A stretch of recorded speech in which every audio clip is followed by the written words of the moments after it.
অভ্যুত্থান হয়েছে। আজকে বাংলাদেশের আনাচে কানাচে আমার রিকশাওয়ালা ভাইরা, আমার শ্রমিক ভাইরা, সর্বক্ষেত্রে যখন আমরা আলোচনা করি সবার মুখে একটাই স্লোগান চলে আসছে, আমরা আওয়ামী লীগের শাসন দেখেছি, বিএনপির শাসন দেখেছি, জাতীয় পার্টির শাসন দেখেছি, কিন্তু ইসলামের শাসন দেখি নাই। আজকে 24-এর পরে ইসলামী শাসন বাংলার জমিনের ভিতরে বাস্তবায়ন করব। সংসদ ইসলামের পতাকা পথ করে উঠতে থাকবে ইনশাআল্লাহ। এখন কথা হলো, পরিবেশ তো তৈরি হয়েছে। কি তৈরি হয়েছে? এখন এই পরিবেশ কাজে লাগাতে হলে আমি বলবো, আজকে বাংলাদেশের মধ্যে বিভিন্ন রাজনৈতিক দলগুলো তাদের নীতি আদর্শ বাস্তবায়নের জন্য আজকে দেখেন রাত্র নাই দিন নাই, অর্থকে অর্থ মনে করছে না, সর্বত্র তারা এমন ভাবে সারা দেশকে চষে বেড়াচ্ছে, সে তুলনায় আমাদের গতি যদি পাল্লায় না টিকতে পারেন তাহলে এই ফসল ঘরে উঠাবেন কিভাবে?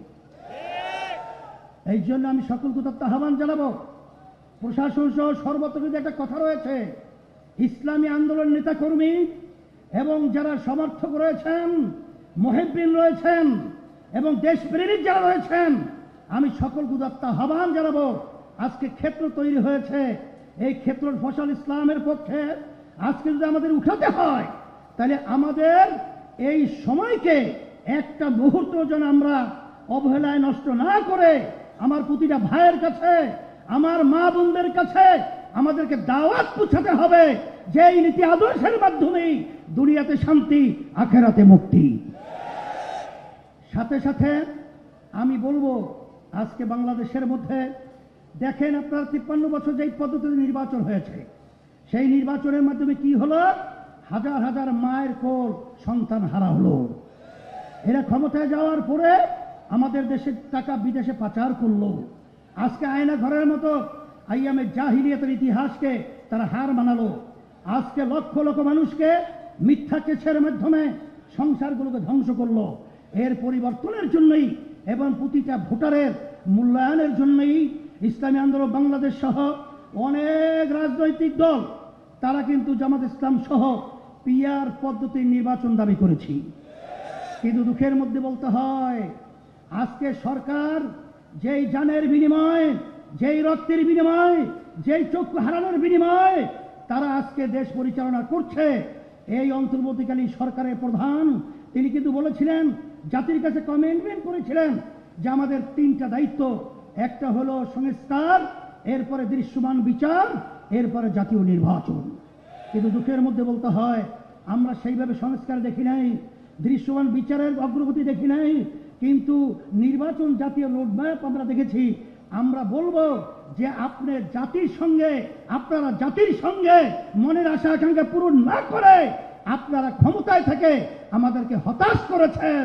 এখন পিআর পদ্ধতির নির্বাচনের ব্যাপারেও ঐক্যমতে এজেন্ডাই আনেন নাই। এটা আমাদের জাতির থেকে, বাংলাদেশের মানুষের থেকে আপনাদের কর্মকাণ্ডের জন্য আমরা ধিক্কার জানাই। এখন কথা হলো এতটুকুই, জুলাই সনদ এইটা আইনি স্বীকৃতি দিতে হবে। বিএনপি বলছে নির্বাচনের দিন, কেন গণভোট নির্বাচনের দিন হবে কেন? কিন্তু বাংলাদেশের মানুষ কিন্তু এখন ঘুমান্ত নয়, আমরা কিন্তু সজাগ। আপনাদের আচরণ মানুষ দেখেছে বারবার, আর বাংলাদেশের মানুষ প্রতারিত হবে না। আমাদের পরিষ্কার কথা হলো যে নির্বাচনের আগে জুলাই সনদ স্বীকৃতির জন্য আইনি গণভোট আগে দিতে হবে। এবং সকলকে আহ্বান জানাবো, বিশেষ করে ইসলামী দলগুলো যারা রয়েছেন, আমাদের ঘোষণা ছিল ইসলামী রাষ্ট্র একটা যাবে। দেশপ্রেমিক যারা রয়েছেন, আমরা সবাই একত্রিত হয়ে আমরা দেশ গঠন করব। কিন্তু এর ভিতরে দেখা যায় যে কিছু বিভিন্ন কায়দায় তারা আজকে ইসলামী এই জোটটাকে, এই অবস্থানটাকে দুর্বল করার জন্য বিভিন্ন ধরনের আলোচনা করেন, কিন্তু ভোটটা কোন জায়গায় দিবে সেটাও চিহ্নিত করে পরিষ্কার আপনারা বক্তব্য রাখেন। কিন্তু আপনারা গোপনে কৌশলে বিএনপির ভাগসে বুক ঢুকাবেন, এটা কিন্তু জাতি বুঝে গেছে। কোন বিএনপি? যেই বিএনপি শরিয়া আইনে বিশ্বাসী না। কোন বিএনপি?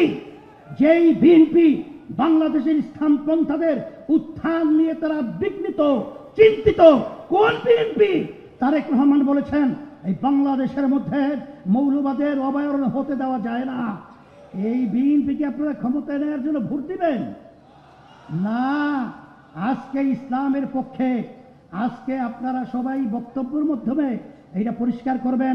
মুরব্বীদেরকে সহ সকলকে আমরা উদাত্ত আহ্বান জানাচ্ছি, কারণ আমরা আর মারকুল খালি করতে চাই না, আর চাঁদাবাজদের সহযোগী হতে চাই না, আর জালেমদের সহযোগী হতে চাই না।